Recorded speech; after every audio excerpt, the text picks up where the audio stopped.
Hello दोस्तों, आज हम लोग इस वीडियो में बात करने वाले हैं बाल विकास और शिक्षण शास्त्र के महत्वपूर्ण प्रश्न को डिस्कस करने वाले हैं। सेट नंबर 2 है और 20 क्वेश्चंस को डिस्कस करने वाले हैं इस वीडियो में, तो अंत तक जरूर देखिएगा। आगे बढ़ते हैं और क्वेश्चन नंबर 1 देखते हैं। क्वेश्चन नंबर 1 दिया गया है कि सामाजिक विकास के संदर्भ में निम्नलिखित में से किस अवस्था की विशेषता आत्म अभिज्ञता है? बाल्यावस्था, शैशवावस्था, किशोरावस्था या इनमें से कोई नहीं? तो इसका राइट आंसर होगा यानी सी, यानी किशोरावस्था माना जाता है।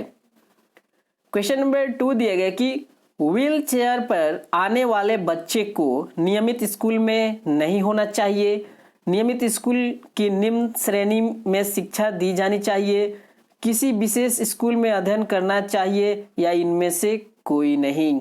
तो इसका राइट आंसर होगा इनमें से कोई नहीं। ये जो क्वेश्चन है आपको बतला रहा है इंक्लूसिव एजुकेशन, यानी इंक्लूसिव सेटिंग जो होता है, समावेशी शिक्षा से रिलेटेड क्वेश्चंस है, जिसमें बताया जाता है कि चाहे वो डिसेबल हो या एबल हो, सभी स्टूडेंट को एक साथ में मिलाकर पढ़ाया जाता हो। नॉर्मल या डिसेबल सभी लोग एक साथ में पढ़ेंगे। तो यहाँ पे डिसेबल चाइल्ड के लिए बोला जा रहा है। तो देखिए, इसके लिए न तो एक नियमित स्कूल में भेजना चाहिए और ना ही इसको निम्न श्रेणी में शिक्षा देना चाहिए और ना ही किसी विशेष, इसको भी नॉर्मल स्टूडेंट के साथ आप पढ़ा सकते हैं इंक्लूसिव एजुकेशन के अनुसार। तो इसलिए ऑप्शन नंबर डी इसका राइट आंसर हो जाएगा। क्वेश्चन नंबर 3 दिया गया है कि शिक्षा में मनोविज्ञान का मुख्य योगदान किसमें निहित है? समाज यानी ज्ञान समाज की आवश्यकताओं की पूर्ति में, सामाजिक रीति रिवाजों को संरक्षित करने में, अध्ययन की सफल विधियों की पहचान करने में या अध्यापन कला के लिए वैज्ञानिक आधार प्रदान करना। तो सबसे इसका जो सटीक आंसर होगा ऑप्शन नंबर सी होगा, यानी अध्ययन की सफल विधियों की पहचान करने में शिक्षा में मनोविज्ञान का योगदान रहता है। तो ऑप्शन नंबर सी इसका राइट आंसर हो जाएगा। क्वेश्चन नंबर 4 दिया गया कि इवान इलिच किसके लिए प्रसिद्ध है? डी स्कूलिंग सोसाइटी, कार्योत्तर अनुसंधान क्षेत्र, प्रयोग या दूरस्थ शिक्षा। तो ये डी स्कूलिंग सोसाइटी के लिए प्रसिद्ध है। तो ऑप्शन नंबर ए इसका राइट आंसर हो जाएगा। क्वेश्चन नंबर 5 दिया गया है कि व्यवहारिक विचारधारा के अनुसार एक शिक्षक होता है कक्षा का सुगमकर्ता, ज्ञान का भंडार, कक्ष का नेता या अनुकूल अधिगम परिस्थितियों का निर्माता। तो इसका राइट आंसर होगा यानी ए हो जाएगा, कक्ष का सुगमकर्ता होता है, यानी ऑप्शन नंबर ए इसका राइट आंसर हो जाएगा। क्योंकि व्यवहारवादी विचारधारा के अनुसार एक शिक्षक कक्ष का एक सुगमकर्ता माना जाता है। क्वेश्चन नंबर 6 दिया गया है कि भारतीय संविधान में निम्न में से किस अनुच्छेद के अनुसार, यानी 6 से 14 वर्ष के बालकों की शिक्षा एक मौलिक अधिकार है? अनुच्छेद 45, अनुच्छेद 42 या अनुच्छेद 21A या अनुच्छेद 51B। तो इसका राइट आंसर होगा ऑप्शन नंबर सी, यानी अनुच्छेद 21A माना जाता है। इसका राइट आंसर हो जाएगा सी। क्वेश्चन नंबर 7 दिया गया है कि शिक्षा के दर्शन का कौन सा संप्रदाय डार्विन के विकासवाद के सिद्धांत के निकटता जताया गया है? प्रयोजनवाद, आदर्शवाद, प्रकृतिवाद या इनमें से कोई नहीं? तो इसका राइट आंसर होगा यानी सी, यानी प्रकृतिवाद, यानी निकट माना जाता है डार्विन के सिद्धांत के निकट। क्वेश्चन नंबर 8 दिया गया है कि निम्नलिखित में से कौन सा प्रकार शिक्षक के साधन के रूप में विद्यालय से संबंध नहीं है? मूल्य यानी ज्ञान, मूल्य, रीति रिवाजों आदि का संरक्षण, धार्मिक समस्याओं हेतु निश्चित समाधान या सामाजिक विकास हेतु मार्ग निर्देशन या भावी भूमिका निर्वहन हेतु बच्चों का सामाजिकरण। तो देखिए, यहाँ पे शिक्षण के साधन के रूप में विद्यालय से संबंधित नहीं है, तो ये विद्यालय का काम नहीं है कि धार्मिक समस्याओं का निश्चित समाधान करे। तो ऑप्शन नंबर बी इसका राइट आंसर हो जाएगा। धार्मिक समस्याओं का समाधान विद्यालय का काम नहीं है उसका करना। क्वेश्चन नंबर 9 दिया गया है कि निम्नलिखित में से कौन अस्तित्ववादी है? किलपैट्रिक, रूसो, सार्त्रे या फ्रॉबेल। तो इसका राइट आंसर क्या हो जाएगा? यानी सी, सार्त्रे है जो अस्तित्ववादी से रिलेटेड है। क्वेश्चन नंबर 10 दिया गया है कि किस दर्शन के अनुसार वासना और तृष्णा मनुष्य की समस्याओं के मूल में है? वेदांत, जैन, बौद्ध या सांख्य।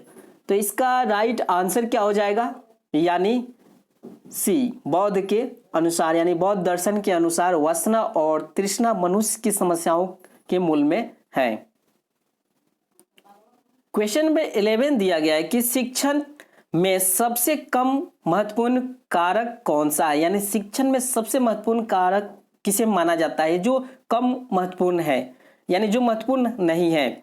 बच्चों को गृह कार्य देना ये महत्वपूर्ण है, छात्रों को दंडित देना ये महत्वपूर्ण कार्य नहीं है, सुगमकर्ता के रूप में शिक्षण और प्रभावशाली तरीके से व्याख्यान करना तो कहीं भी यानी उचित नहीं है कि छात्रों को, विद्यार्थियों को दंड देना। तो ऑप्शन नंबर बी इसका राइट आंसर हो जाएगा, यानी शिक्षण में, अध्यापन में छात्रों को दंड देना उचित नहीं है, ये महत्वपूर्ण नहीं है।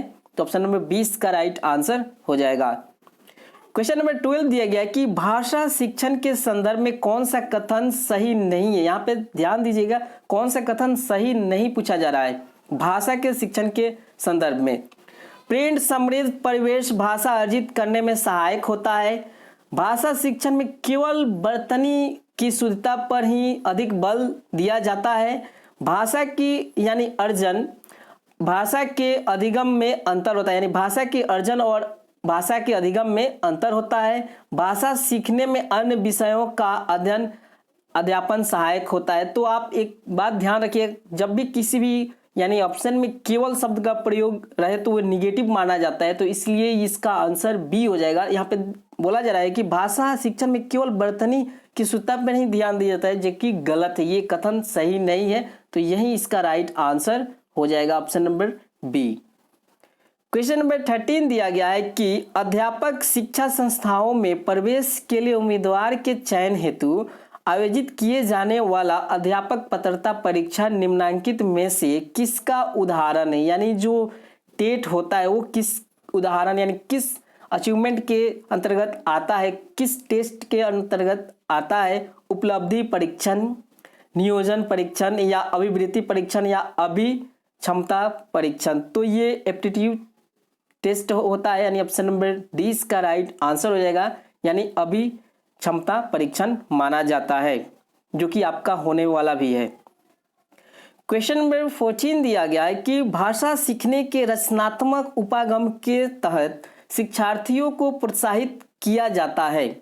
उदाहरण से व्याकरण के नियम की खोज करें, व्याकरण के नियमों से रटकर जाने, जो जिसमें भी रटने वाला बात हो तो वो ऑप्शन गलत हो जाता है। त्रुटि से पूरी तरह बचें या सृजनात्मक लेख करें। तो देखिए यहाँ पे जब भी रचनात्मक यहाँ पे आया है क्वेश्चन में रचनात्मक, तो रचनात्मक किस में होगा, बोलने में तो होगा नहीं सुनने में होगा, तो सीधी सी बात है लिखने में, यानी सृजनात्मक लेखन करें। तो ऑप्शन नंबर डी इसका राइट आंसर हो जाएगा। क्वेश्चन नंबर 15 दिया गया है कि विद्यालय के प्रधानाध्यापक का दायित्व है, यानी क्या कार्य होता है, उनका मुख्य कार्य क्या होता है एक प्रिंसिपल का। विद्यालय के विकास में सहायक होना, बिल्कुल। कक्षा अध्यापन के परीक्षण करना और आदि यदि आवश्यक हो तो सुधार हेतु सुझाव देना, बिल्कुल। यानी शिक्षण अधिगम सामग्री विकसित करना, ये भी होता है। तो यानी तीनों होता है। तो ऑप्शन नंबर डी इसका राइट आंसर हो जाएगा। इनमें से सभी ये तीनों कार्य एक प्रधानाध्यापक का होता है।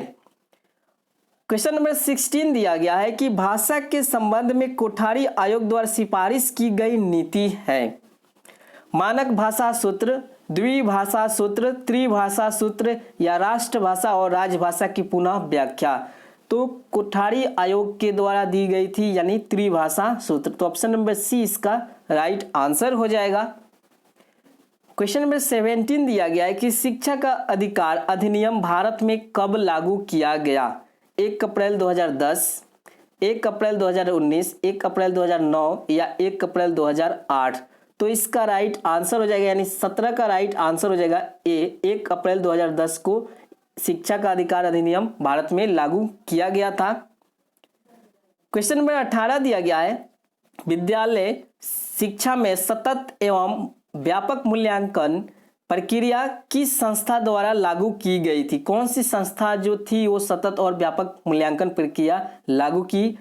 इंदिरा गांधी राष्ट्रीय मुक्त विश्वविद्यालय द्वारा, केंद्रीय माध्यमिक शिक्षा बोर्ड द्वारा या मानव संसाधन विकास मंत्रालय यानी भारत सरकार द्वारा या राष्ट्रीय शैक्षिक अनुसंधान और प्रशिक्षण परिषद द्वारा, तो 18 का राइट आंसर होगा यानी बी, यानी केंद्रीय माध्यमिक शिक्षा बोर्ड के द्वारा यह लागू की गई थी सतत एवं व्यापक मूल्यांकन की प्रक्रिया।